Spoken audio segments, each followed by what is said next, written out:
Mesdames, Mesdemoiselles et Messieurs, soyez salués dans toutes vos positions respectives.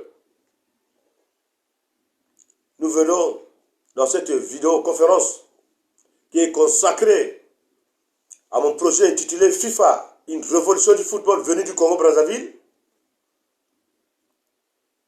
en hommage à la légende Jean-Jacques Domba, le géomètre qui nous avait quittés.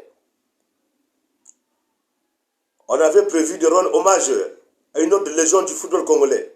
J'ai cité le doyen Lakou Aboussolo. Donc la boussole, comme le mot l'indique. Mais comme il est dit que parmi les priorités,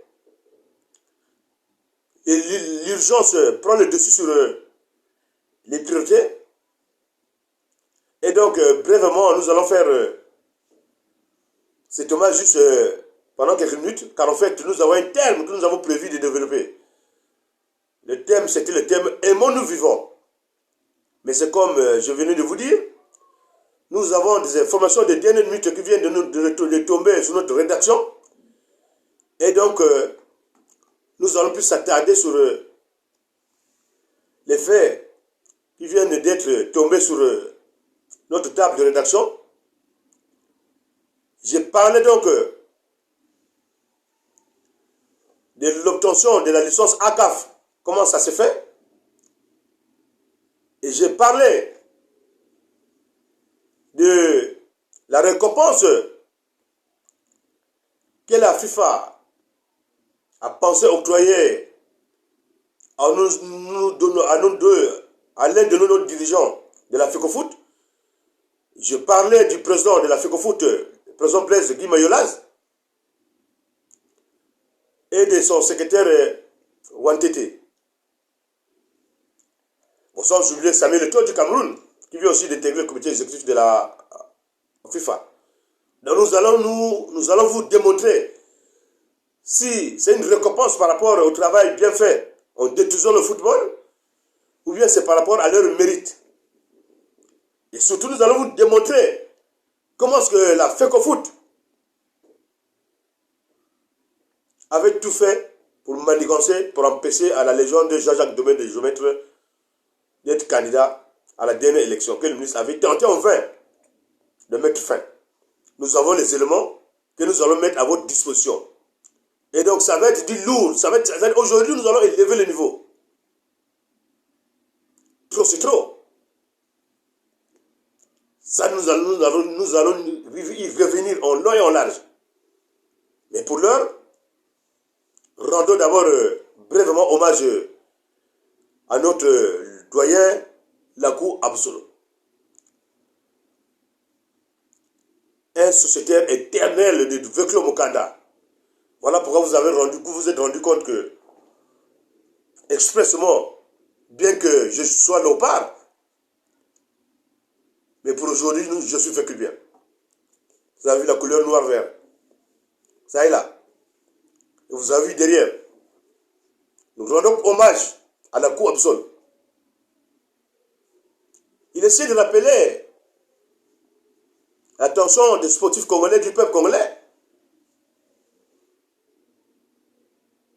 que Lakou Aboussolo a été un grand joueur de Diable Rouge. Et le plus grand exploit est qu'il a participé à l'obtention de la Coupe d'Afrique du club champion du club athlétique Renaissance et Glokara en 1974. Mais qu'est-ce que nous avons constaté? Lors de son décès, on a vu que le drapeau vécu bien.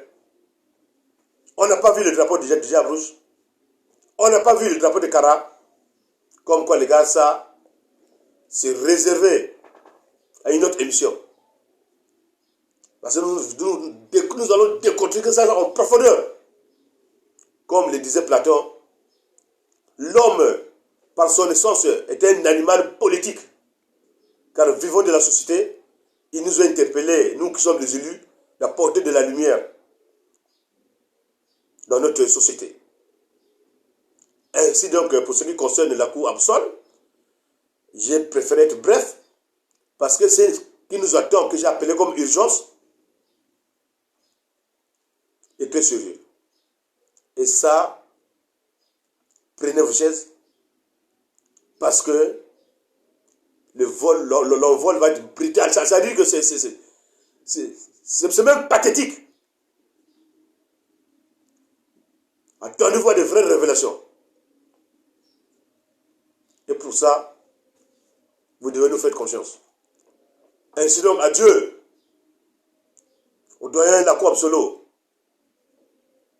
Nous nous inclinons. Une minute de silence pour ta mémoire. Va dire aux anciens que les tâches que vous avez laissées, nous allons l'assumer. Quelles que soient les entraves, quels que soient les chemins parsemés d'embûches. Tous les obstacles, nous allons les détruire grâce à votre mémoire. De la même façon que lorsque le doyen, la légende Jean-Jacques Ndomba, les Jovets étaient partis, il y a eu cette inspiration de le rendre éternel. Ainsi donc, vous allez vous rendre compte qu'à chaque fois qu'une légende va nous quitter, il viendra me parler, il viendra m'inspirer.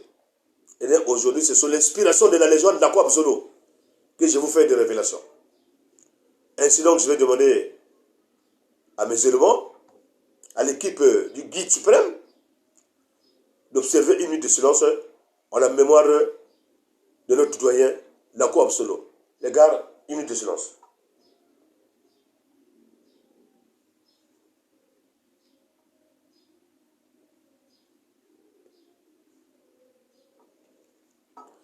On applaudit donc pour la légende de Lakou Absolo qui se repose en paix et que le Dieu soit avec lui, que nos ancêtres soient avec lui et que vive le Congo!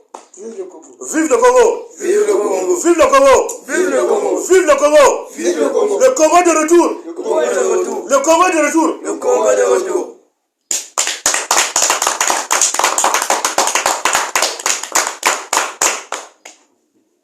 La suite, nous allons passer aux choses plus sérieuses. Ainsi, attachez vos ceintures, car en fait, ça va être du lourd. C'est des missiles du type Iskander que Poutine est en train d'envoyer en Ukraine, que nous allons envoyer. Et ça, mes chers amis, soyez attentifs, vous aurez toutes les révélations. Comme promis, chers mesdames, mesdemoiselles et messieurs, nous nous attaquons à l'urgence. Comme je vous avais prévenu, en avance. Ainsi donc, sur les urgences, nous allons parler du budget de la FECOFOOT. Comment est-ce que la FECOFOOT est financée? La FECOFOOT, la Fédération Congolaise de Football. En deuxième partie, nous allons évoquer comment faire pour l'obtention de la licence ACAF. Car il est essayé de vous rappeler que le Congo ne dispose que de 2 entraîneurs qui ont cette licence ACAF. J'ai cité le capitaine emblématique, le coach Barthélemy Ngatsono, et le jeune entraîneur très ambitieux, le jeune Nanité Lamiou. Et en troisième partie, nous allons vous expliquer les conditions que Mayolat, le président de la Fédération Congolaise de Football et ses acolytes, ont organisé, ont manigancé pour empêcher à tout sportif sérieux ou à tout candidat sérieux de se présenter au comité exécutif de la FECOFOOT. Et enfin, nous allons vous présenter un document en 12 pages que je venais d'élaborer pour le bien du football congolais. Alors, allons-y. Parlons du budget. Depuis le dialogue de Sibiti, on avait le gouvernement congolais avait décidé d'octroyer un montant de 2 milliards de francs CFA chaque saison à la Fédération congolaise de football. Je dis bien 2 milliards octroyés par l'État. Et non seulement ces 2 milliards-là, la CAF octroie presque 2 500 000 francs de francs CFA à la FECOFOOT. Ça, ce sont des éléments que nous avons auprès de la FECOFOOT. Puisque dans un autre pays comme le Cameroun, où tout est clair, où il y a la traçabilité, nous avons constaté que là-bas, le budget avoisine les 8 milliards. Je dis bien 8 milliards par saison. 8 milliards.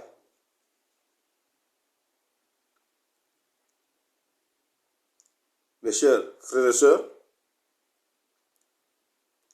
vous allez vous comprendre que c'est des chiffres qui donnent même de l'insomnie. Il y a de quoi se demander où se va tout cet argent-là. À la mesure où tout c'est l'État qui fait. Non seulement on leur donne de l'argent, mais l'État continue encore de s'occuper des entraîneurs, du déplacement des équipes nationales, de l'entretien des stades, de tout.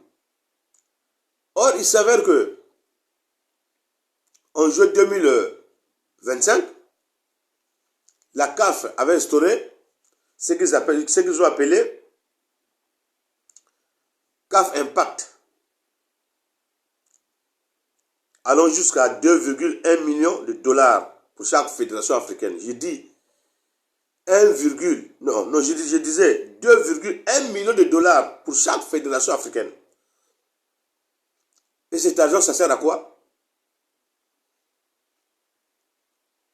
Je vais vous faire la lecture. C'est une véritable bouffée d'oxygène que la Confédération africaine de football vient d'annoncer à travers le lancement de son nouveau programme baptisé CAF Impact.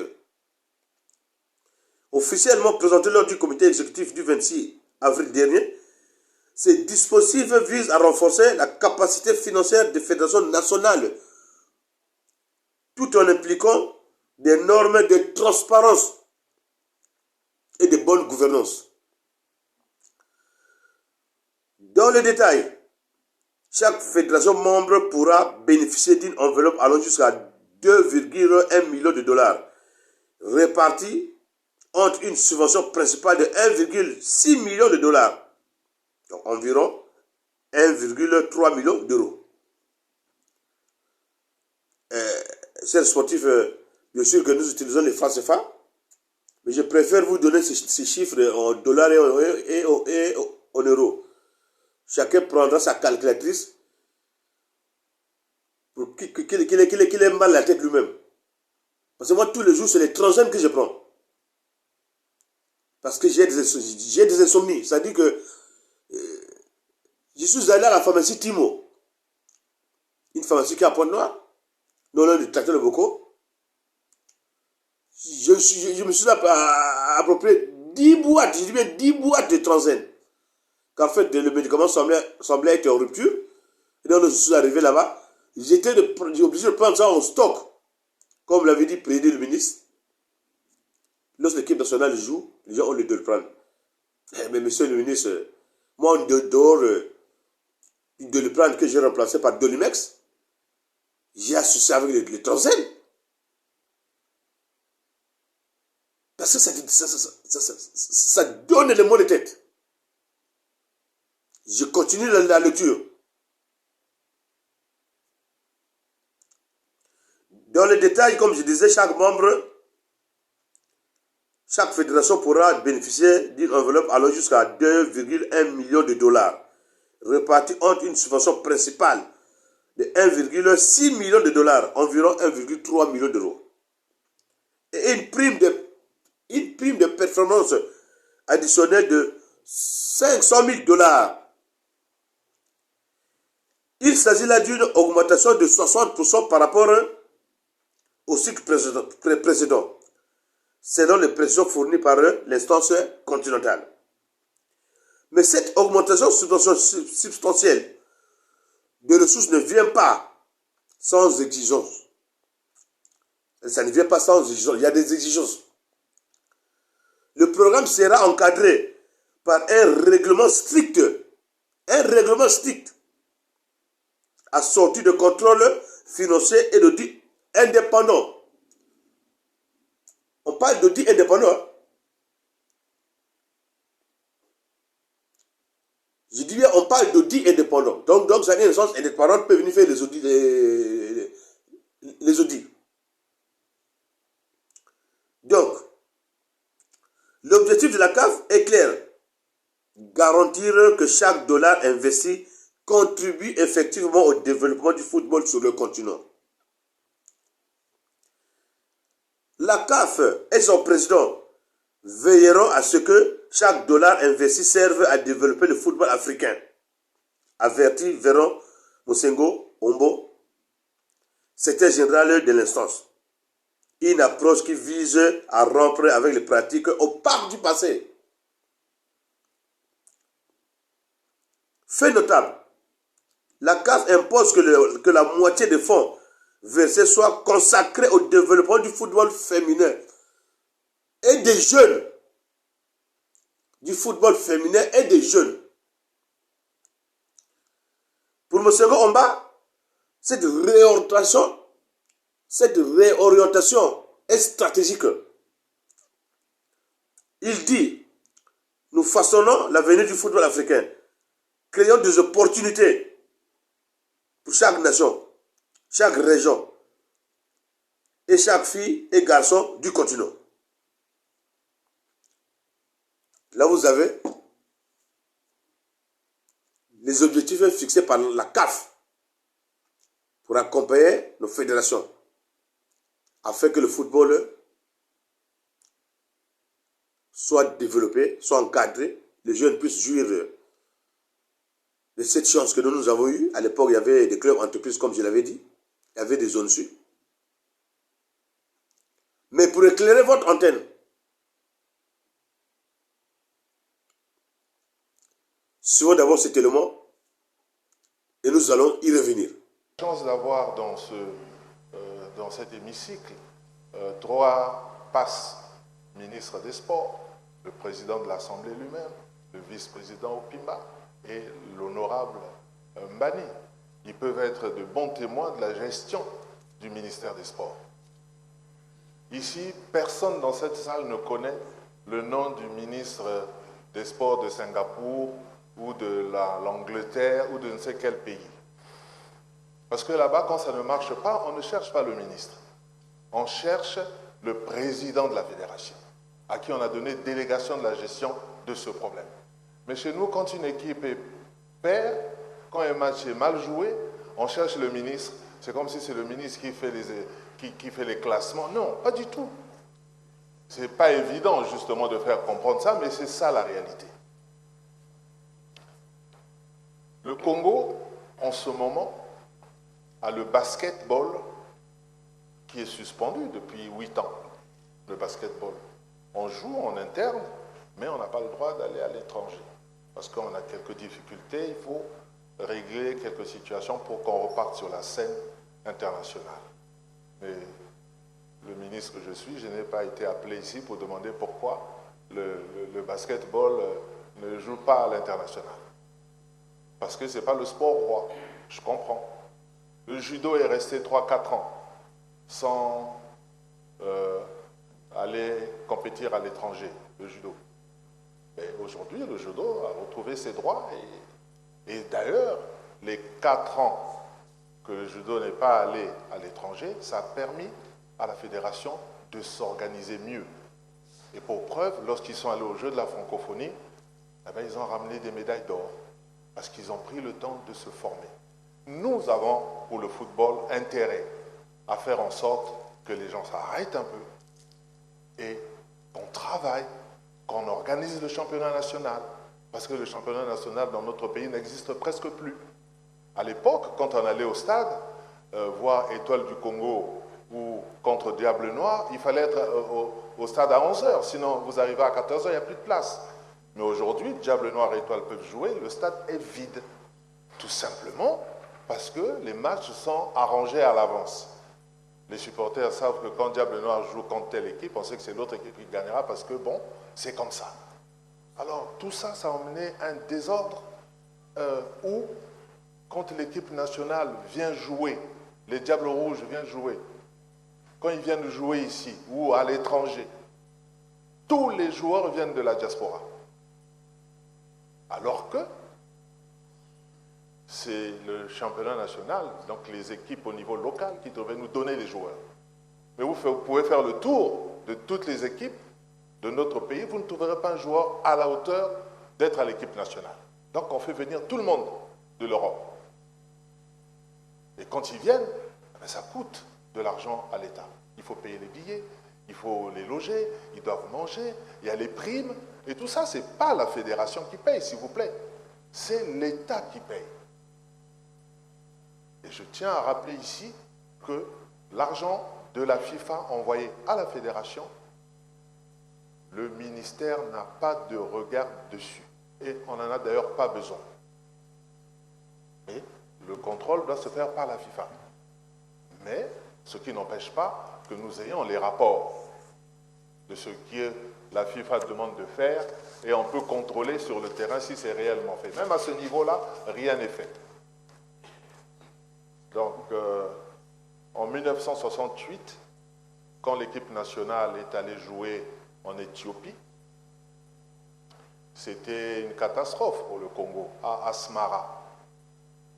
Et le doyen Elende, paix à son âme, avait pris la décision d'arrêter. De dire, les diables, le Congo Sport à l'époque, on les appelait Congo Sport. Congo Sport ne va plus jouer. On attend, parce que trop de honte, ça suffit. Mais à l'époque, c'était juste pour 2 ou 3 matchs. Mais nous, la honte qu'on a aujourd'hui, c'est plusieurs matchs.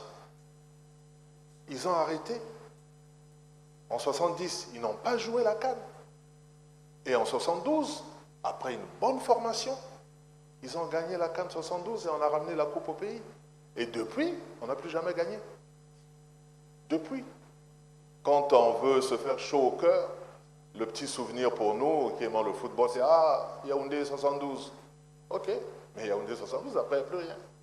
Donc si on veut repartir sur la scène internationale et gagner, il faudrait qu'on s'organise. La dernière fois quand je suis passé ici, j'ai dit que le sport, le football en particulier, on devait en faire une affaire nationale. Ce n'est pas l'affaire du ministre seul. Non, ça doit être une affaire nationale. Ce qui se passe, c'est contre la FECOFOOT, mais néanmoins contre le Congo. Alors, réveillons-nous. Ne cherchons plus des responsables parce qu'on sait où est le responsable. Appelons le chat par le chat et avançons. Avançons. Ce qui est de la remise des Diables Rouges sur le terrain, c'est le problème du ministre et de son ministère. Nous allons nous en occuper. Et si vous allez sur Internet, vous allez voir le nombre de pays en suspension ou en normalisation, ils sont nombreux. Il y a beaucoup de pays. Nous ne sommes pas les seuls. Ça ne doit même pas être une honte. Prenons ça pour une opportunité pour que, enfin, nous repartions plusieurs années après sous de nouvelles bases pour un avenir radieux du football congolais. Je vous remercie. Alors, en suivant l'interpellation du ministre face aux députés, il a tout dévoilé, non? Le ministre a tout dit. Le combien de mortels qui croyaient que lorsqu'il y a problème, on injurie le ministre, on l'accuse de tous les maux. Le président Mayolas a créé un contre-feu. Il se passe pour la victime pendant qu'il est multimilliardaire. J'ai dit, mais il est multimilliardaire. Et il crée un contre-feu. C'est le peuple congolais qui s'attaque au ministre. Dès que tu veux traiter de ce dossier avec quelqu'un, ah, le ministre c'est faux. Ah. Je remercie beaucoup le président de l'Assemblée pour avoir eu cette initiative d'interpeller le ministre des Sports afin qu'il vienne nous dire la vérité. Lorsqu'il y a transparence, tout le monde se calme. Dernièrement, j'ai été surpris par mes collègues sportifs de Jana TV qui auparavant tiraient à boulet rouge sur le ministre. Dernièrement, j'ai senti que le fusil a changé de pôle. Ils commencent à comprendre puisqu'ils ont mené les éléments. Merci beaucoup, monsieur le ministre, pour votre fermeté. Je l'avais senti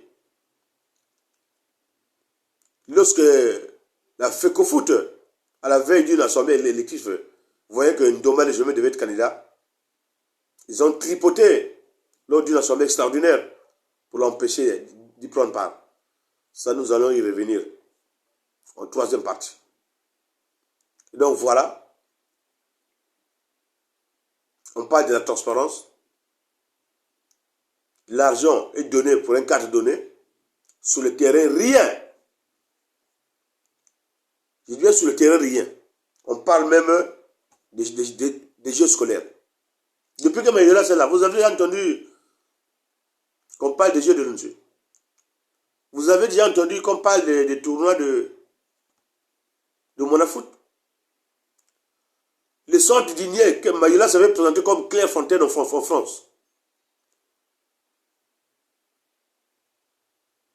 Qu'est-ce qu'il a fait de ça? Rien. Merci beaucoup au gouvernement congolais. Merci beaucoup à l'instance judiciaire qui a su arrêter à temps leur gabegie pour interdire la tenue de cette assemblée ordinaire qu'ils devaient tenir. Et j'espère que je peux dormir tranquillement. Parce que 4 jours avant, j'avais interpellé monsieur le ministre pour lui demander d'arrêter ça. Suivons l'extrait pour que vous vous rendez compte. Vous voyez les compétences de la FECOFOOT? Vous voyez le bilan calamiteux de M. Mayolas? Il est bientôt là. Ils vont se précipiter pour une assemblée ordinaire. Le problème n'est pas ce niveau-là.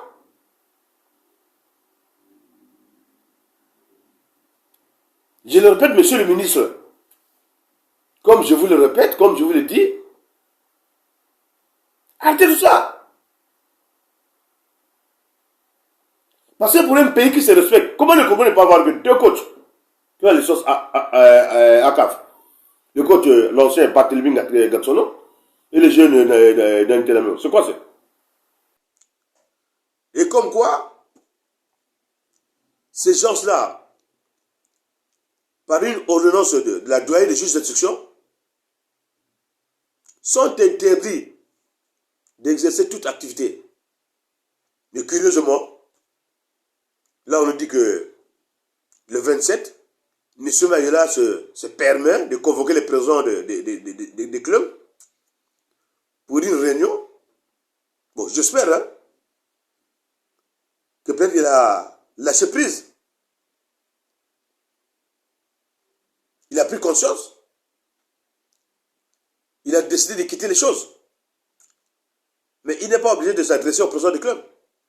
Il n'a qu'à adresser une lettre de démission propre de la CAF. Avec son groupe, ils n'ont qu'à partir. Parce qu'on nous dit souvent, toute faute avouée est à moitié pardonnée.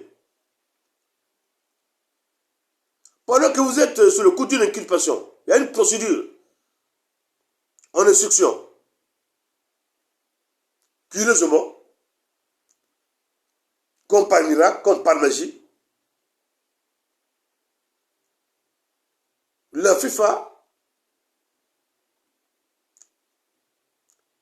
fait rentrer M.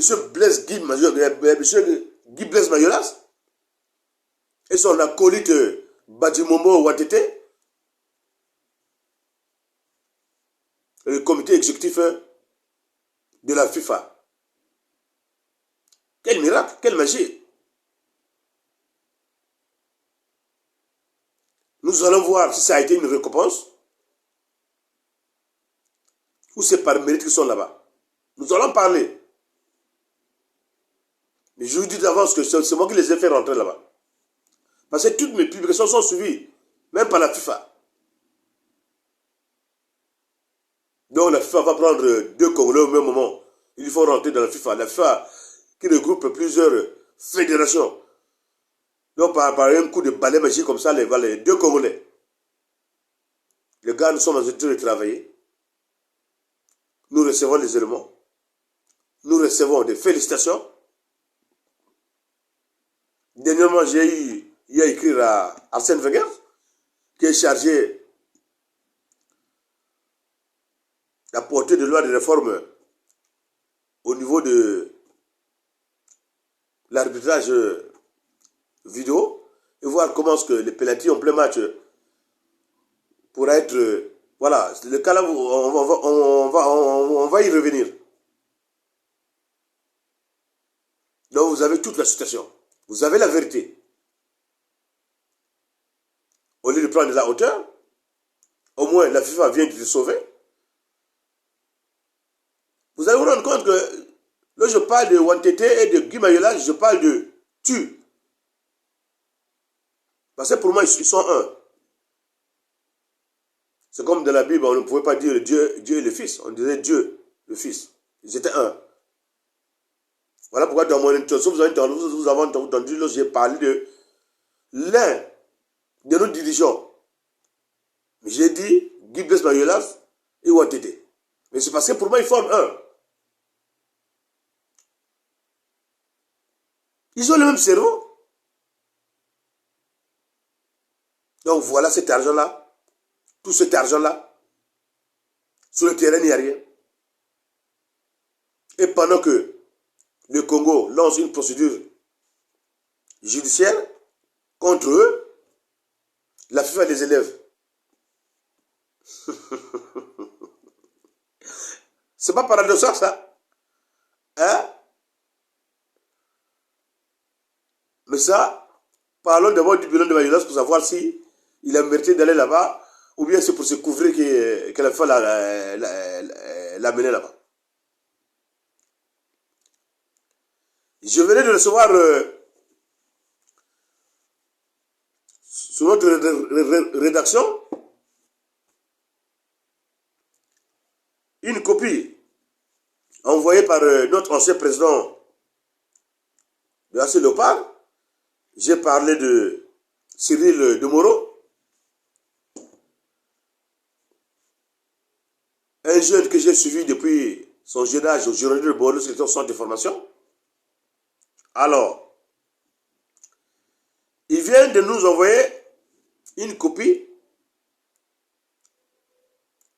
de la Confédération ivoirienne de football. Non, de la Fédération ivoirienne de football. Sur l'obtention des licences. Je veux plus m'attarder sur la licence ACAF. Parce que les autres licences là, je peux dire que nous les entraîneurs, non, mais puisqu'au niveau national, ça pose pas problème. La licence qui pose problème, c'est la licence ACAF. Alors, la licence ACAF, pour participer à la formation de l'obtention des licences ACAF, le membre doit disposer d'un montant de 1,5 million. C'est-à-dire, si tu veux que tu participes à une formation pour l'obtention de la licence ACAF, chaque membre doit apporter une somme de 1,5 million. 1,5 million francs CFA. Donc ça veut dire que la FECOFOOT, comme ils n'ont pas l'argent, pourtant je viens de vous donner les chiffres. Donc ils n'ont eu que 3 millions pour envoyer le capitaine Barthélemy Gatsono et le jeune Nani Telamio. Tout leur argent, ils ont mis dans leur poche. Voilà pourquoi le Congo se trouve avec 2 entraîneurs seulement qui ont la licence ACAF.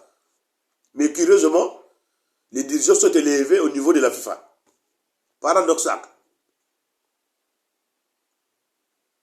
Quel montage. Vous comprenez? Là, je dis que le football doit revenir aux sachants qui ont de l'amour pour le football. Je ne cesse de vous rappeler que Samuel Eto'o était un sachant. est venu pour sauver le football africain. Vous avez vu son action qui a été très fulgurante. À peine entré au niveau de la commission de la CAF, aussitôt il est propulsé au niveau de la FIFA. Mais je le répète, au Cameroun, il n'a pas raison. Que les choses soient claires. Et je crois que c'est ça qui a poussé à Infantino de l'emmener là-bas. Au Cameroun, il n'a pas raison. Parce que tout appartient à l'État. Et tu peux demander une autonomie. Tu sois là, tu gères pour toi, on ne te contrôle pas, non. Donc, mon petit Samuel, je te demande de lâcher prise. Regarde-toi dans un miroir. Isole-toi. Ne sois pas entêté par les gens qui te suivent pour ton argent. Je sais qu'est-ce que tu es. Je sais qu'est-ce que tu pourras apporter. Chers sportifs, j'espère que vous, avec vous, ça ne pose aucun problème. Mais ceux qui ne sont pas sportifs, ils vont se rendre compte que ce soit Mayolas ou Eto. Je ne dis pas vous, je dis tu. Parce que le football, c'est un langage unique, c'est un langage public. On se tutoie. Votre président du club, tu le tutoies. C'est le langage footballistique. Voilà. C'est un langage sacré. Donc voilà pourquoi je dis, Samuel Eto'o au Cameroun, là-bas, tu n'as pas raison. Mais je sais que tu es venu pour sauver le football africain et tu vas le faire. Et comme tu es en train de me suivre, tu as l'habitude de me suivre. Regarde-toi en face. Et c'est la loi des gérances à sa place. Pendant que ce sont les États qui donnent l'argent, lorsque vous demandez compte, vous dites ingérence. Mais toi, tu es en difficulté là-bas, non? Pourquoi tu n'as pas saisi la CAF et la FIFA? Parce que tu as compris, dans ton fort intérieur. Et les dirigeants ont raison. Le gouvernement a raison. Vous devez travailler d'une manière collégiale. Les présidents de fédération doivent être les collaborateurs directs du ministre des Sports. Ils doivent avoir l'œil sur votre travail. Bref. Donc, je vous ai démontré comment il faut avoir la licence ACAF. Il faut avoir 1,5 million. Donc, la FECOFOOT ne pouvait même pas prendre 15 millions pour envoyer 10 entraîneurs pendant qu'ils gèrent des milliards chaque saison. C'est leur argent. Ils achètent des voitures, ils ont des costumes, ils ont des jours bien pambants. Ils narguent les gens. Ils accusent le ministre de tout. Voilà. Parce qu'il arrive devant les médias, l'équipe là c'est l'équipe du ministre. Ah donc c'est ton équipe. Et lorsqu'il fait comme ça, personne ne le connaît. Eh monsieur Mélas, qui te connaît monsieur Mélas? Toi tu passes dans la rue là, qui peut te reconnaître? Tu es arrivé là-bas par une bande de magouilleurs qui t'ont placé là-bas pour que vous partagiez de l'argent. Et tu te mets à magouiller le soir avec tout le monde, à détruire le foot. Hein? Le Congo, deux entraîneurs avec les licences ACAF, 2. Et aujourd'hui, toutes les activités sont arrêtées. Par une procédure contre vous, qui ont une instruction. Mais la meilleure des choses serait que vous démissionnez pour que le football continue. Toi, tu vas bloquer le football congolais. Toi, qui es-tu? Toi, en fait, qui es-tu? Toi, tu es Barthélemy Gatson. Hein? Tu es Jean-Baptiste Okwagaba. Tu es Ange Ngapi. Tu es Bamboulem Beba Tosao. Tu es Kouka Matès. Pourquoi tu te permets d'agir comme ça là? Suivez encore cet élément et puis nous allons encore y revenir.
Est-ce que ça va? Est-ce que ça va? Kumba Bicho.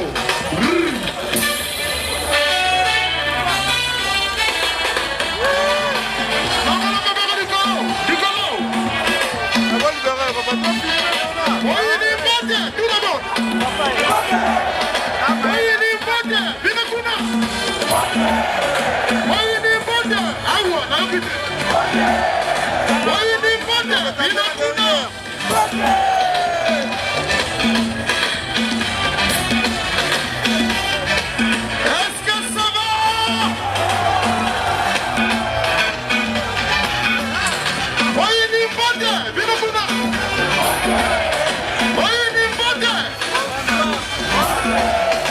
Alors levez les mains tout le monde, levez les mains tout le monde. Allumez vos portables. Levez les mains, allumez les portables.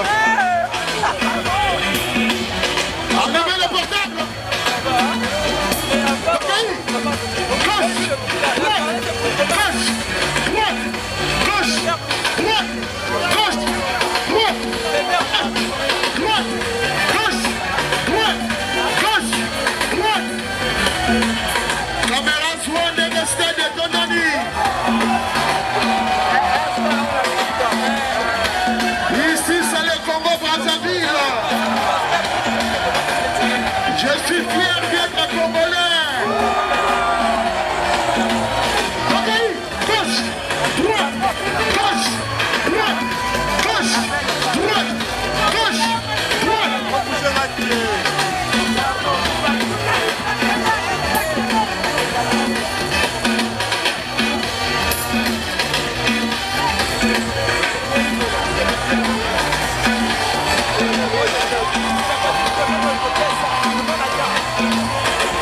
Ici c'est le Congo Brazzaville.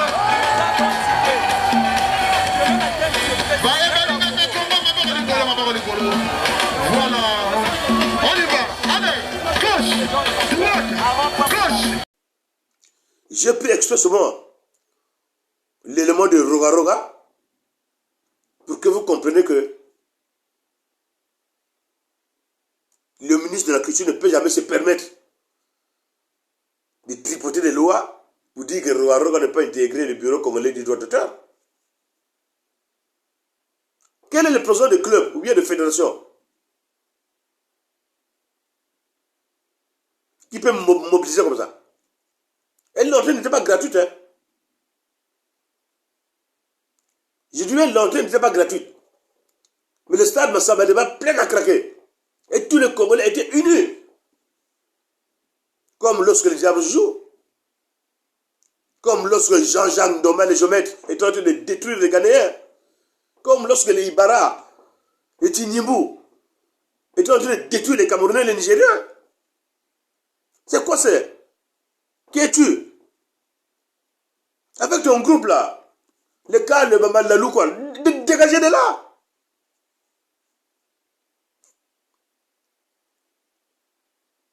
Vous allez prendre le foot en otage. Qui pensez, vous êtes qui? Vous êtes qui? Qui êtes-vous? Hein? Je vais chuter pour passer au troisième thème.